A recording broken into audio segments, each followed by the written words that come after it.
จากวันนี้ไปนี่ให้พวกเจ้าขึ้นบางมื้อนี้ใครหน่วยหนึ่งก็ยังแบ่งปันกันกินในวันหน้าหากว่าพวกท่านมีเงินมีคำหากมีสีใช้มียศมียัตถาแล้ว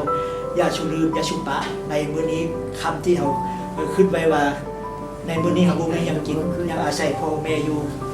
ในวันหน้าพวกเจ้ามีเลยอย่าชุบทิมอย่าชุบปากกันเด้อลูกเด้อให้ขึ้นเอาว่าใครนอนนิ่งกันยังปันกันกินลูกเอามือขวาป้อนไข่อ้ายมือซ้ายป้อนไข่น้ำ